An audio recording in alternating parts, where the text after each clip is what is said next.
I'm Gabriela Fresquez, and this is Radar 2021. Whether you grew up playing with easy bake ovens or plastic green army men, Hot Wheels, or cloth-bodied dolls with buffoonishly chubby plastic heads, from a young age, you probably had some understanding of gender roles. You know, society's generations-old expectation about how we're supposed to speak, act, dress, earn a living, all based upon our assigned sex. Nice nose.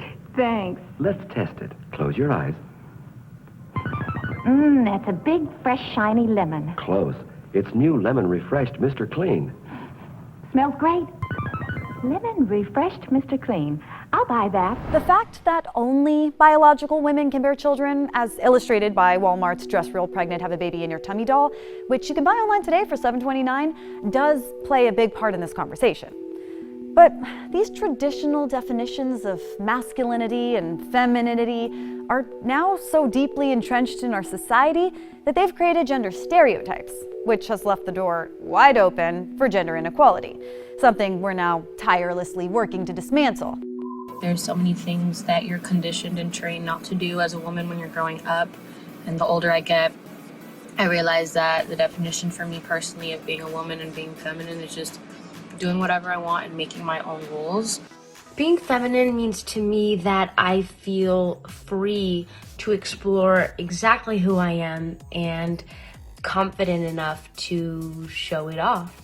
Being feminine to me can be really anything. I do think it's more of a state of mind than anything else. And there's something really beautiful in that because that means you can express, I guess, your femininity however it is that you want on the outside. And someone whose voice has never failed to transcend our culture's often narrow views of gender norms is none other than literary legend Isabel Allende. You, it seems, have always had a strong voice and knew how to use it with confidence.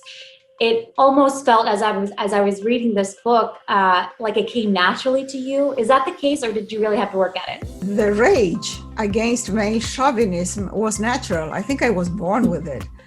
But the process of transforming the rage into action took years. And it didn't happen until my mid-20s when I started working as a journalist in a feminine and feminist magazine. Feminism is a revolution that really impacts half the human race. I mean, it's incredible that it has lasted so long to get the results that we have, which are not by any means close to defeating the patriarchy. What has the idea of feminism and the values it holds opened us up to that perhaps in your mother's generation didn't exist? Well, in my mother's generation, the struggle was for women to vote. And of course, there were many other rights that women were fighting for, but it wasn't as articulate as it became in the 50s and 60s. But now there is a new wave of young feminists, the Me Too movement and many others, that are much more inclusive. There is a whole 2 generations of young men that were brought up by women like myself. And those men of today are not the male chauvinist pigs that men were when I was growing up or when I was young. And so they are part of the movement, because what is the whole point of defeating the patriarchy? Change the world for a more sustainable, inclusive, just world in which we all will benefit, not only women. In order to change the nature of power, we have to have a critical number of women sharing power. And then the nature of women will not have to change because they are in power. Gender roles can obviously be inaccurate, and we continue to see how they can also be oppressive. From the casting couches of Hollywood, to the fields of migrant farm workers, to the steps of Capitol Hill. Remember when AOC was accosted by her fellow congressman last year, resulting in a mic drop moment calling men out for sexism in politics? In front of reporters, Representative Yoho called me, and I quote, a bitch. This issue is not about one incident. It is cultural. It is a culture of lack of impunity, of accepting of violence and violent language against women, and an entire structure of power that supports that. I am here because I have to show my parents that I am their daughter and that they did not raise me to accept abuse from men. And only recently was there a long time coming reckoning in Hollywood with both the Me Too and Time's Up movements, both of which resulted not only in a heightened awareness of the scope of the problem, but in actual systemic changes throughout the industry. But when we think about what it would take to dismantle gender roles in Latinx communities, things get a little complicated, since our cultures are steeped in traditions that reinforce gender stereotypes. Ladies, ever been told, "Ya te puedes casar," after cooking a half-decent meal? Exactly. Machismo is a construction that it's sort of a celebration of the masculine in Latinx culture, right? Of hyper-masculine behavior, hyper-masculine sexuality, hyper-masculine bodies, hyper-patriarchal sense of who has power in families, in the workplace. And machismo is sexism. It's sexism in English, machismo in Spanish, but it's all embedded and comes from a patriarchal society that favors men and privileges men legally and culturally and in other ways, especially allowing for double standards. Machista attitudes have been tolerated, even celebrated, for generations both within Latinx culture and beyond. While Latino men are underrepresented in TV and film, when they do show up, they often take on stereotypical roles. Playing criminals or blue-collar workers like law enforcement, roles that often exude machismo, like the gangster stereotype, which you can trace back to West Side Story. And it's still relevant years later. One report found that 50% of Latino immigrant characters were portrayed doing unlawful things like murder, drug dealing, or human trafficking. And then there's the role of the Latin lover, a stereotype that's part of the macho image which hypersexualizes Latino men. There's even a whole movie that pokes fun at the trope. And while change is happening slowly, the macho man continues to be a stereotype, a singular representation and unrealistic expectation for Latinx men everywhere. But rooted in the concept of machismo is also an unrealistic standard for Latinx women, marianismo, as in La Virgen María. The expectation that women be virginal, saintly, selfless, and subservient, and it's doing just as much harm. Personally, I'm still working through a whole bunch of Catholic guilt due to my failure to meet any of the aforementioned virtues. Viene precisamente de esta comparación con la Virgen María. En realidad creo que es un tema que escuchamos mucho menos que la contraparte, si queremos llamarla así, que es el machismo, ¿no? Pero complementa, ¿no? O sea, solamente puede existir un hombre fuerte, asertivo, poderoso, ¿no? Sí tiene frente a él a una mujer que tiene estas características: abnegada, sumisa, siempre buena, nunca va a hacer nada malo, y eso es el marianismo. This is all to say that machismo, in its many forms, ultimately gives space to belief systems that disenfranchise Latinx women and even perpetuate violence. Throughout Latin America, for example, femicide, or the killing of women because they are women, is rampant. In Mexico, between January and June of 2019 alone, almost 1,800 women were victims of femicide, which is basically 10 women per day.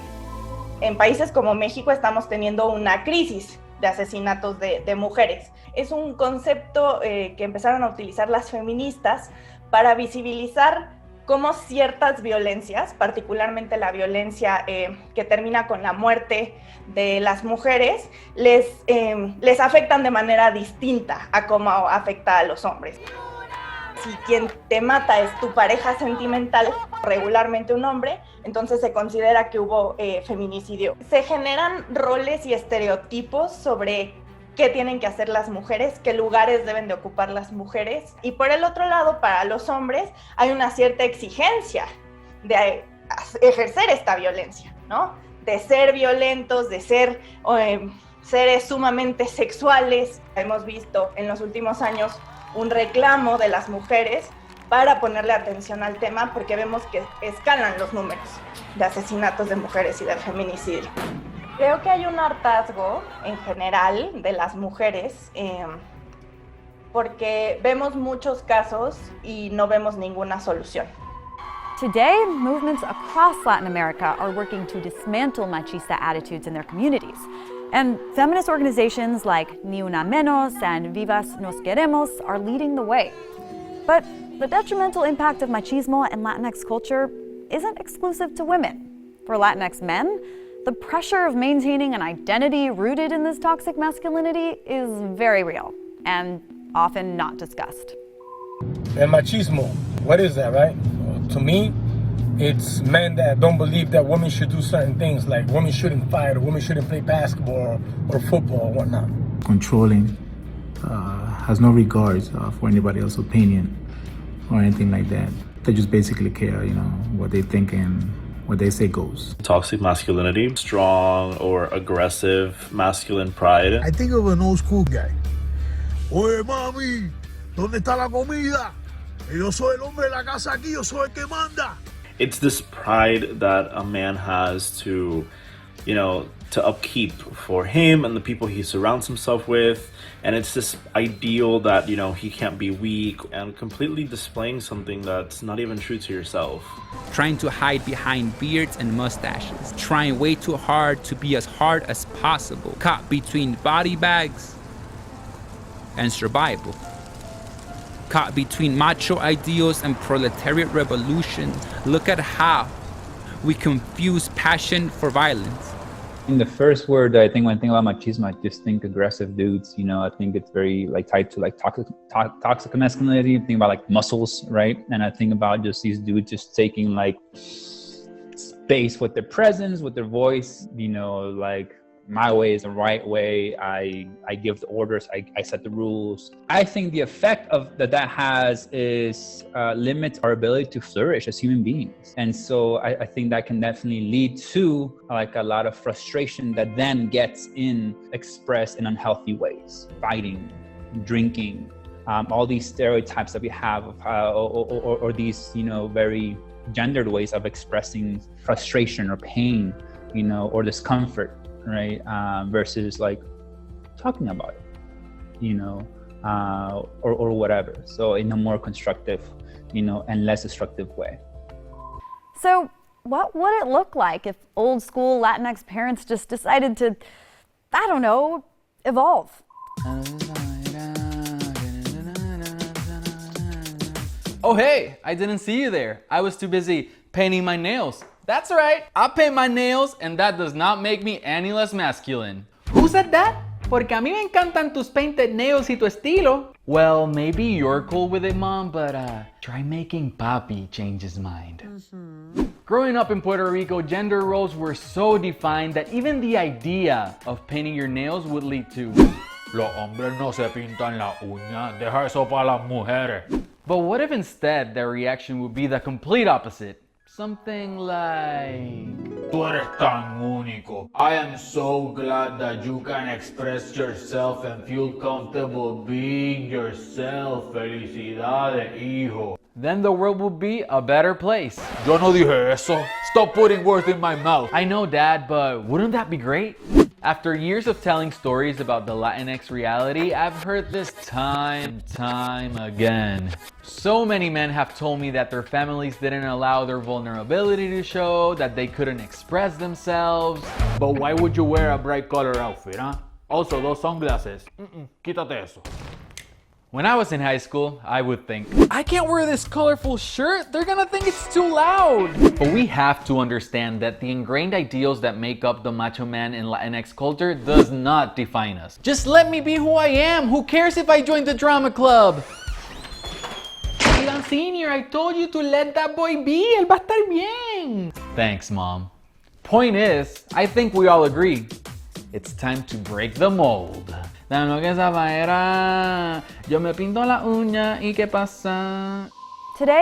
the conversation around gender roles and the very idea of gender itself is evolving. And one of its biggest disruptors has been Gen Z. Hi, my name is Christian, also known as Indigo on Instagram and YouTube, and I am a makeup artist, and I also dress very extravagantly, both in feminine ways and masculine ways. I feel like, especially in the Latinx community, it's it's very kind of like still taboo to an extent. My parents were obviously, you know, very Catholic and Christian, so they're all about those types of beliefs. So I think they were the ones who were like the most worried. But for the most part, the Latinx community was right behind me the whole time, completely supporting me and being so happy and so excited that somebody of the Latinx community was actually being represented, because we don't actually see that very often in the makeup industry, but also like as a whole. These changing attitudes might be explained by the fact that more Latinxs are increasingly earning college degrees, resulting in a generation that's better educated and more exposed to a variety of professional opportunities for men and women. The forces that have really pushed young women to go to school is because they want to be independent, take care of themselves, and not depend on a man. There's more tolerance, more fluidity, and there's, I think, a recognition among especially the younger Latinos and Latinas, that they don't want to raise their children in those rigid conventional roles. Men that don't want to be like their fathers, they want to be able to show more emotion, to do, to pursue their own dreams and not just do traditional male kinds of jobs. In the same way, women don't want to continue to do the traditional things either. Wherever the stark rejection of traditional gender roles stems from, we can't really discuss the concept of gender fluidity within Latinx culture without discussing the impact of artists like Bad Bunny, who is pretty much today's ultimate manifestation of these changing attitudes. I got in with one of the people on his team, and they just asked me one day, like, "Yo, do you think that you could maybe style Bad for this upcoming event?" And it was at the time it was the MTV Music Awards. We killed it. We killed the show, and history since then. I think that we're literally recreating the image of a man. We're going against tradition, where people, if you wear a skirt or something like that, it's this person has to be gay, or this person has to be this guy must be a woman or something like that. And it's not necessarily like that. Obviously, I do the styling and I bring outfits to him and stuff. But the way we work is it's a collaborative effort. We want to make sure that we're doing more with clothing than just like making him look good on stage. We definitely still have a long way to go, but I've also seen the power of just one person doing this. I've seen, DMs in my Instagram, and every single day people saying like, "Oh, thank you so much for dressing him like this." You have no idea how much it's done for us as people. If we see more of it, then I think it'll just start to become more of a normal thing. And I think at the end of the day, that's my job. It's our job to make sure that, we are pushing the boundaries and pushing it forward. The opportunities and progress we're seeing today wouldn't be possible without intersectional feminist movements, decades of LGBTQ plus advocacy, or activists from within the highly political drag community. The idea that being genderqueer and being gender neutral or being fluid, it's something new, it's ridiculous. It comes from a very colonial understanding of sexuality. That's why it's very important for us to decolonize our history and to understand the history of our territories, because being genderqueer or gender fluid, or ser un cochón, una travesti, is rooted in the history of our indigenous communities. It was through colonial imposition that the idea that only two genders existed was imposed within our territories. I think that queerness is the ultimate frontier for liberation. That's either for the US or for Central America or Latin American territories, because we've been colonized and we live in capitalist patriarchal societies. So for us to challenge the ideas of society and family, which are at the core of how we function, it's the ultimate liberation that we can achieve, which is creating tension. As queer people, as artists, we can push for a radical change within society by challenging gender norms. And in Latinx pop culture, trailblazers like the legendary Walter Mercado defied the preconceived ideas we have about gender identity or men's fashion. Whatever ideas you had about ornately embellished Versace capes being exclusive to women's apparel, you are sorely mistaken.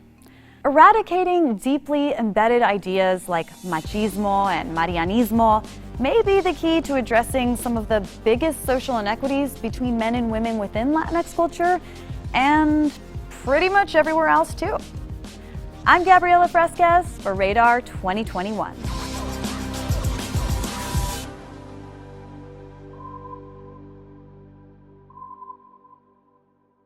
Thanks for watching Radar 2021. Please like, subscribe, and comment down below and let us know what issues are important to you.